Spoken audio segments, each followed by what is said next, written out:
ॐ नमो भगवते वासुदेवाय। श्रीमद्भागवत महापुराण की कथा। कृष्णं नारायणं वन्दे, कृष्णं वन्दे व्रजप्रियम्, कृष्णं द्वैपायनं वन्दे, कृष्णं वन्दे पृथासुतम्। अथ पंचमस्कन्धः चतुर्दशोऽध्यायः। भवाटवी का स्पष्टीकरण।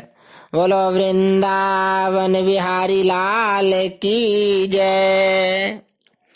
श्री सुखदेव जी कहते हैं, राजन, देहाभिमानी जीवों के द्वारा सत्वादि गुणों के भेद से शुभ, अशुभ और मिश्र तीन प्रकार के कर्म होते रहते हैं।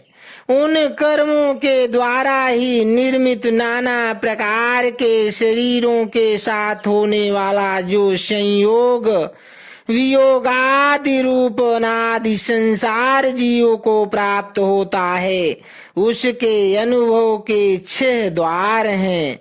मन और 5 ज्ञानेंद्रियां, उनसे विवश होकर यह जीव सूह मार्ग भूल कर भयंकर वन में भटकते हुए धन के लोभी बनिजारों के समान परम समर्थ भगवान विष्णु के आश्रित रहने वाली माया की प्रेरणा से विहड़ वन के समान दुर्गम मार्ग में पड़कर संसार वन में जा पहुंचता है। यह वन शमशान के समान अत्यंत शुभ है। इसमें भटकते हुए उसे अपने शरीर से किए हुए कर्मों का फल भोगना पड़ता है। यहाँ अनेकों विघ्नों के कारण उसे अपने व्यापार में सफलता भी नहीं मिलती, तो भी यह उसके श्रम को शांत करने वाले श्री हरि एवं गुरुदेव के चरणार विंद मकरंद मधु के रसिक भक्त भ्रमरों के मार्ग का अनुसरण नहीं करता।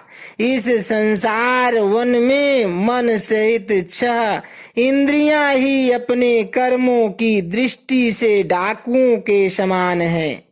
पुरुष बहुत साक कष्ट उठाकर जो धन कमाता है, उसका उपयोग धर्म में होना चाहिए। वही धर्म यदि साक्षात भगवान परम पुरुष की आराधना के रूप में होता है, तो उसे परलोक में निःशेष का हेतु बतलाया गया है। किंतु जिस मनुष्य का बुद्धि रूप सारथी विवेकहीन होता है और मन वश में नहीं होता, उसके उस धर्मोपयोगी धन को ये मन सहित 6 इंद्रियां देखना, स्पर्श करना, सुनना, स्वाद लेना, सूंघना, संकल्प विकल्प करना और निश्चय करना, इन वृत्तियों के द्वारा गृहस्थोचित विषय भोगों में फंसाकर उसी प्रकार लूट हो लेती है, जिस प्रकार बेईमान मुखिया का अनुगमन करने वाले एवं सावधान बनिजारों के दल का धन चोर डाकू लूट ले जाते हैं।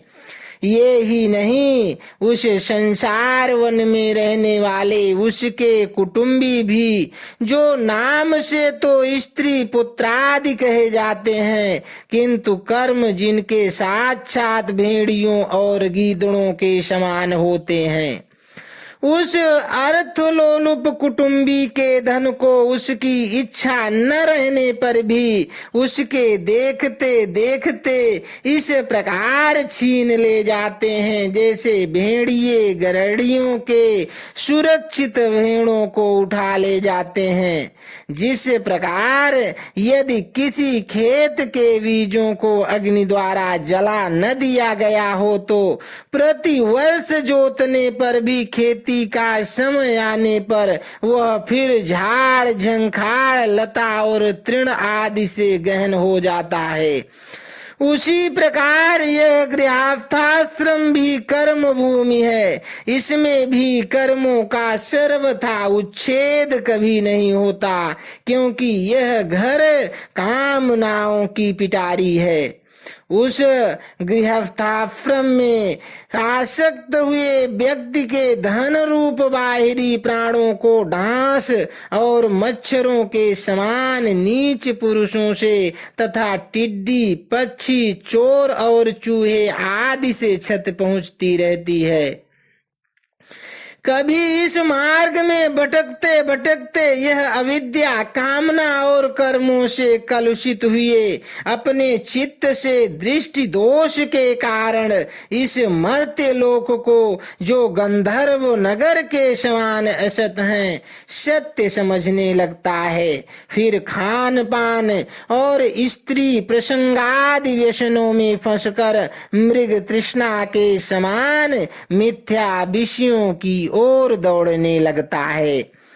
कभी बुद्धि के रजोगुण से प्रभावित होने पर सारे अनर्थों की जड़ अग्नि के मल रूप सोने को ही सुख का साधन समझकर उसे पाने के लिए लालायित हो इस प्रकार दौड़ धूप करने लगता है, जैसे वन में जाड़े से ठिठुरता हुआ पुरुष अग्नि के लिए व्याकुल होकर उल्मुख पिशाच की या वेताल की ओर उसे आग समझकर दौड़े।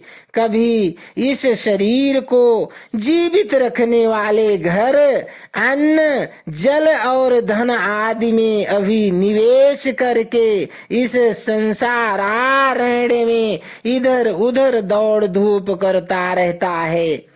कभी बवंडर के समान आंखों में धूल झोंक देने वाली स्त्री गोद में बैठा लेती है तो तत्काल रागांध सा होकर सत्पुरुषों की मर्यादा का भी विचार नहीं करता। उस समय नेत्रों में रजोगुण की धूल भर जाने से बुद्धि ऐसी मलिन हो जाती है कि अपने कर्मों के साक्षी दिशाओं के देवताओं को भी भुला देता है। कभी अपने आप ही एकाध बार विषयों का मिथ्यात्व जान लेने पर भी अनादिकाल से देह में आत्म बुद्धि रहने से विवेक बुद्धि नष्ट हो जाने के कारण उन मरुमरीचि का तुल्य विषयों की ओर ही फिर दौड़ने लगता है। कभी प्रत्यक्ष शब्द करने वाले उल्लू के समान शत्रुओं की ओर परोक्ष रूप से बोलने वाले झींगुरों के समान राजा की अति कठोर एवं दिल को दहला देने वाली डरावनी डांट डपट से इसके कान और मन को बड़ी व्यथा होती है।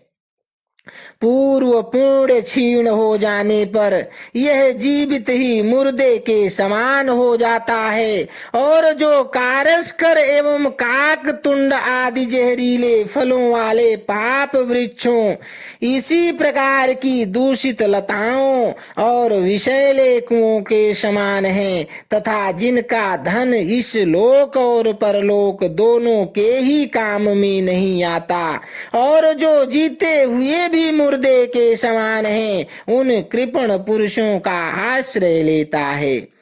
कभी असत पुरुषों के संग से बुद्धि बिगड़ जाने के कारण सूखी नदी में गिरकर दुखी होने के समान इस लोक और परलोक में दुख देने वाले पाखंडों में फंस जाता है। जब दूसरों को सताने से उसे अन्न भी नहीं मिलता, तब वह अपने सगे पिता पुत्रों अथवा पिता या पुत्र आदि का एक तिनका भी जिनके पास देखता है उनको फाड़ खाने के लिए तैयार हो जाता है। कभी दावा नल के समान प्रिय विषयों से शून्य एवं परिणाम में दुखमय घर में पहुंचता है तो वहां इष्ट जनों के वियोग आदि से उसके शोक की आग भड़क उठती है। उससे संतप्त होकर वह बहुत ही खिन्न होने लगता है। कभी काल के समान भयंकर राजकुल रूप राक्षस इसके परम प्रिय धन रूप प्राणों को हर लेता है तो यह मरे हुए के समान निर्जीव हो जाता है। कभी मनोरथ के पदार्थों के समान अत्यंत असत पिता पितामह आदि संबंधों को सत्य समझकर उनके सहवास से स्वप्न के समान क्षणिक सुख का अनुभव करता है। गृहस्थाश्रम के लिए जिस कर्म विधि का महान विस्तार किया गया है उसका अनुष्ठान किसी पर्वत की कड़ी चढ़ाई के समान ही है। लोगों को उस ओर प्रवृत्ति देखकर उनकी देखा देखी जब यह भी उसे पूरा करने का प्रयत्न करता है तब तरह तरह की कठिनाइयों से क्लेशित होकर कांटे और कंकड़ों से भरी भूमि में पहुंचे हुए व्यक्ति के समान दुखी हो जाता है। कभी पेट की असह्य ज्वाला से अधीर होकर अपने कुटुंब पर ही बिगड़ने लगता है। फिर जब निद्रा रूप अजगर के चंगुल में फंस जाता है तब अज्ञान रूप घोर अंधकार में डूबकर सूने वन में फेंके हुए मुर्दे के समान सोया हुआ पड़ा रहता है। उस समय इसे किसी बात की सुधि नहीं रहती। कभी दुर्जन रूप काटने वाले जीव इतना काटते तिरस्कार करते हैं कि इसके गर्भ रूप दांत जिनसे यह दूसरों को काटता था टूट जाते हैं। तब इसे शांति के कारण नींद भी नहीं आती तथा मर्म वेदना के कारण क्षण क्षण में विवेक शक्ति क्षीण होते रहने से अंत में अंधे की भांति यह नरक रूप अंधे कुएं में जा गिरता है। कभी विषय रूप मधुकणों को ढूंढते ढूंढते जब यह लुक छिप कर पर स्त्री या पर धन को उड़ाना चाहता है तब उनके स्वामी या राजा के हाथ से मारा जाकर ऐसे नरक में जाकर गिरता है जिसका और छोर नहीं है। इसी से ऐसा कहते हैं कि प्रवृत्ति मार्ग में रहकर किए हुए लौकिक और वैदिक दोनों ही प्रकार के कर्म जीव को संसार की ही प्राप्ति कराने वाले हैं। यदि किसी प्रकार राजा आदि के बंधन से छूट भी गया तो अन्यान्य के अपहरण किए हुए उन स्त्री और धन को देव दत्त नाम का कोई दूसरा व्यक्ति छीन लेता है और उससे विष्णु मित्र नाम का कोई तीसरा व्यक्ति झटक लेता है।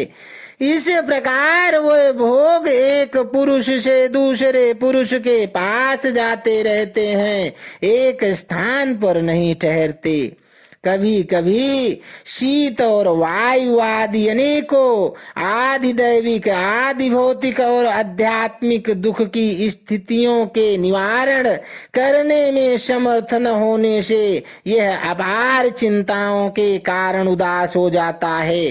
कभी परस्पर लेन देन का व्यवहार करते समय किसी दूसरे का थोड़ा सा दमड़ी भर अथवा इससे भी कम धन चुरा लेता है तो इस बेईमानी के कारण उससे वैर ठन जाता है।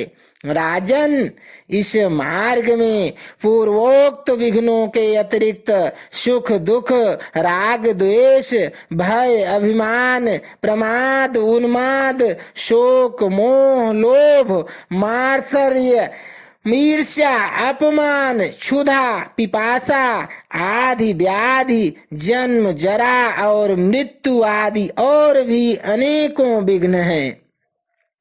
इस विघ्न बहुल मार्ग में इस प्रकार भटकता हुआ यह जीव किसी समय देव माया रूपणी स्त्री के भाव पास में फंसकर विवेकहीन हो जाता है। तब उसी के लिए विहार भवन आदि बनवाने की चिंता में ग्रस्त रहता है तथा उसी के आश्रित रहने वाले पुत्र पुत्री और अन्यान्य स्त्रियों के मीठे मीठे बोल चितवन और चेष्टाओं में आसक्त होकर उन्हीं में चित्त फंस जाने से वह इंद्रियों का दास अपार अंधकारमय नरकों में गिरता है। काल चक्र साक्षात भगवान विष्णु का आयुध है। वह परमाणु से लेकर द्विपरार्ध पर्यंत क्षण घटी आदि अवयवों से युक्त है। वह निरंतर सावधान रहकर घूमता रहता है। जल्दी जल्दी बदलने वाली बाल्य यौवन आदि अवस्थाएं ही उसका वेग हैं। उसके द्वारा वह ब्रह्मा से लेकर क्षुद्राति क्षुद्र तृण पर्यंत सभी भूतों का निरंतर संहार करता रहता है। कोई भी उसकी गति में बाधा नहीं डाल सकता। उससे भय मानकर भी जिनका यह काल चक्र निज आयुध है, उन साक्षात भगवान यज्ञ पुरुष की आराधना छोड़कर यह मंदमती मनुष्य पाखंडियों के चक्कर में पड़कर उनके कंक गिद्ध बगुला और बटेर के समान आर्य शास्त्र बहिष्कृत देवताओं का आश्रय लेता है, जिनका केवल वेद बाह्य अप्रमाणित आगमों ने ही उल्लेख किया है।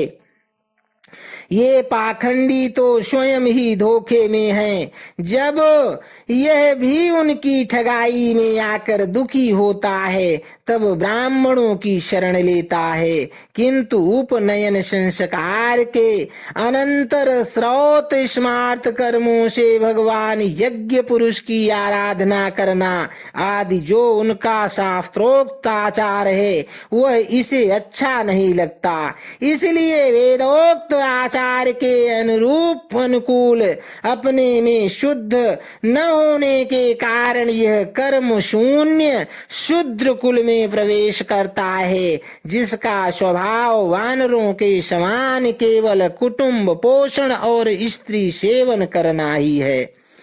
वहां बिना रोक टोक स्वच्छंद विहार करने से इसकी बुद्धि अत्यंत दीन हो जाती है और एक दूसरे का मुख देखना आदि विषय भोगों में फंसकर इसे अपने मृत्यु काल का भी स्मरण नहीं होता। वृक्षों के समान जिनका लौकिक सुख ही फल है, उन घरों में ही सुख मानकर वानरों की भांति स्त्री पुत्रादि में आसक्त होकर यह अपना सारा समय मैथुनादि विषय भोगों में ही बिता देता है। इस प्रकार प्रवृत्ति मार्ग में पड़कर सुख दुख भोगता हुआ यह जीव रोग रूपी गिरी गुहा में फंसकर उसमें रहने वाले मृत्यु रूप हाथी से डरता रहता है। कभी कभी शीत वायु आदि अनेक प्रकार के आदि दैविक आदि भौतिक और आध्यात्मिक दुखों की निवृत्ति करने में जब असफल हो जाता है तब उस समय अपार विषयों की चिंता से यह खिन्न हो उठता है। कभी आपस में क्रय विक्रय आदि व्यापार करने पर बहुत कंजूसी करने से इसे थोड़ा सा धन हाथ लग जाता है। कभी धन नष्ट हो जाने से जब इसके पास सोने बैठने और खाने आदि की भी कोई सामग्री नहीं रहती तब अपने अभीष्ट भोग न मिलने से यह उन्हें चोरी आदि बुरे उपायों से पाने का निश्चय करता है। इससे इसे जहां तहां दूसरों के हाथ से बहुत अपमानित होना पड़ता है। इस प्रकार धन की आसक्ति से परस्पर वैर भाव बढ़ जाने पर भी यह अपनी पूर्व वासनाओं से विवश होकर आपस में विवाहादि संबंध करता और छोड़ता रहता है। इस संसार मार्ग में चलने वाला यह जीव अनेक प्रकार के क्लेश और विघ्न बाधाओं से बाधित होने पर भी मार्ग में जिस पर जहाँ आपत्ति आती है अथवा जो कोई मर जाता है उसे जहाँ का तहाँ छोड़ देता है तथा नए जन्मे हुओं को साथ लगाता है। कभी किसी के लिए शोक करता है, किसी का दुख देख कर मूर्छित हो जाता है, किसी के वियोग होने की आशंका से भयभीत हो उठता है, किसी से झगड़ने लगता है, कोई आपत्ति आती है तो रोने चिल्लाने लगता है, कहीं कोई मन के अनुकूल बात हो गई हो तो प्रसन्नता के मारे फूला नहीं समाता, कभी गाने लगता है और कभी उन्हीं के लिए बंधने में भी नहीं हिचकता। साधुजन इसके पास कभी नहीं आते, यह साधु संग से सदा वंचित रहता है। इस प्रकार यह निरंतर आगे ही बढ़ रहा है। जहाँ से इसकी यात्रा आरंभ हुई है और जिसे इस मार्ग की अंतिम अवधि कहते हैं, उस परमात्मा के पास यह अभी तक नहीं लौटा है। परमात्मा तक तो योग शास्त्र की भी गति नहीं है। जिन्होंने सब प्रकार के दंड शासन का त्याग कर दिया है, वह निवृत्ति परायण संयतात्मा मुनिजन ही उसे प्राप्त कर पाते हैं। जो दिग्गजों को जीतने वाले और बड़े बड़े यज्ञों का अनुष्ठान करने वाले राजर्षि हैं, उनकी भी वहां तक गति नहीं है। वे संग्राम भूमि में शत्रुओं का सामना करके केवल प्राण परित्याग ही करते हैं तथा जिसमें यह मेरी है ऐसा अभिमान करके वैर ठाना था, उस पृथ्वी में ही अपना शरीर छोड़कर स्वयं परलोक को चले जाते हैं। इस संसार से वे भी पार नहीं होते। अपने पुण्य कर्म रूप लता का आश्रय लेकर यदि किसी प्रकार यह जीव इन आपत्तियों से अथवा नरक से छुटकारा पा भी जाता है तो फिर इसी प्रकार संसार मार्ग में भटकता हुआ इस जन समुदाय में मिल जाता है। यही दशा स्वर्गादि ऊर्ध्व लोकों में जाने वालों की भी है। राजन, राजर्षि भरत के विषय में पंडित जन ऐसा कहते हैं, जैसे गरुण जी की होड़ कोई मक्खी नहीं कर सकती, उसी प्रकार राजर्षि महात्मा भरत के मार्ग का कोई अन्य राजा मन से भी अनुसरण नहीं कर सकता। उन्होंने पूर्ण कीर्ति श्री हरि में अनुरक्त होकर अति मनोरम स्त्री, पुत्र, मित्र और राज्यादि को युवा अवस्था में ही विष्ठा के समान त्याग दिया था। दूसरों के लिए तो इन्हें त्यागना बहुत ही कठिन है।